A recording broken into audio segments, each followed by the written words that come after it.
Ko'pchiligiga qiziq bo'ladigan savollar juda ham ko'p keladi. Aynan bittasi letniy kuxnya. Necha pul ketadi? Hozir sizlarga hisoblab beraman. Like va podpiska bosishni unutmaysizlar. Qaranglar, boshlanishiga keladigan bo'lsa, letniy kuxnyani g'ishi, agroporni g'ish, keyin mana bunaqa chiroyli oynali eshiklar, rakovina, qozon, gaz plita shunaqalariga $1000 pul ajratdik. Ikkinchi etabi usta haqqi. Shuni teradigan ustalari g'ishini $500 dan $1000 teryapti. Katta kichikligiga, dizayniga, mo'rilariga qarab qilib beryapti. Bu letniy kuxnyamizga $1000 usta haqqiga ham qo'shdik.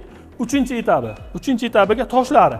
O'rtacha $40 tosh hisoblasak ham, ustidagi toshni slab tosh sal qimmatroq bo'ladi. Shunisi bilan birgalikda $1200 pul ajratdik. Eng kerakligi $1800 hisobladik.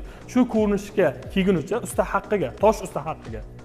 Obshe ketgan pulimiz $5000 bo'ldi. $5000 pulingiz bo'lsa, bir chekka qo'yib, Tokzor Marhamat servisiga qo'ng'iroq qiling. 24 soat aloqaga. Sifatli xizmatlar bo'yicha nomerlarimizni qo'llanaman. Sog' bo'linglar, salomat bo'linglar.